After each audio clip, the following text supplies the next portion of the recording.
Continues to boil over for beachgoers in the Western Cape. eNCA reporter Monique Mortlock was earlier this morning assaulted by a protester from a group called We Are More. We get an account of exactly what happened. She joins us now. Monique, are you okay? Just if you can replay for us what happened. Yes, I'm fine physically. This morning we were at Fisher Beach to cover the We Are More protest calling for an end to lockdown. Last week there was a protest on various beaches in Cape Town calling for beaches, dams, rivers, public swimming pools to be reopened. Today's protest was one calling for a complete end to lockdown, and one of the lead organizers, he then approached us. We identified ourselves. We asked if we could interview him. He then said he couldn't hear us. He said he couldn't hear us because we were wearing masks. We said we couldn't take our masks off, that we needed to speak with our masks on. He refused to speak to us. We then said, it's okay, you don't have to speak to us then. He then proceeded to pull my mask. This is the one I was wearing. He pulled it off my face and snapped it so that it hit my face again. I then told him that was assault. He went on to swear at me, and yeah, it just turned into a bit of a shouting match. Then he walked off, drove off, but I have opened a case against him.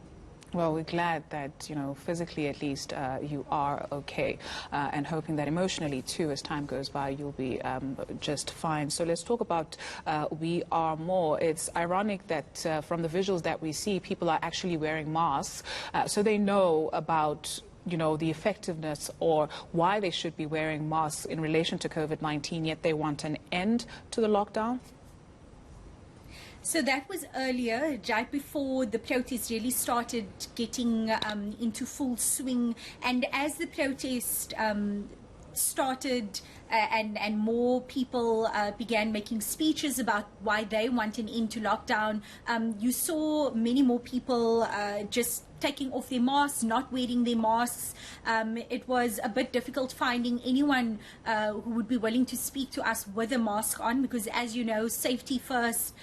We are adhering to those COVID-19 safety regulations by wearing our masks, especially in public when we are engaging with people. But we managed to find one gentleman who was willing to tell us why he took part in today's protest, and this is what he had to say. I think one of the main things is we see all these politicians rallying the people, you know, to obey the lockdown rules and all that, but our economy is in a state that it's never been in before. More people are suffering, and the politicians are getting paid on time, every time, and who knows how much they get paid, you know.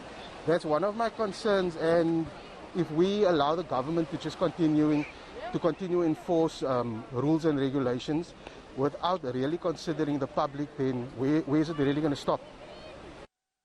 Monique, just how big was this group, and did we actually see law enforcement officials? Law enforcement officers, SAPs, it was quite a heavy and a strong police presence. Many law enforcement officers were flanking the group, watching what was happening. You had the POPs unit there as well. There weren't many protesters. I counted about 20, 22, 25 there around. There were some children there as well. One child even made a speech. She was asked by one of the protesters why she is there, and she then said she doesn't want to wear the masks anymore because she struggles to breathe, and she believes it's child abuse. So everyone was giving their own take as to why they were there, why they believe the restrictions should end. Some of the other people who I spoke to were there for other causes, for the Stop Farm Murder cause. So different causes.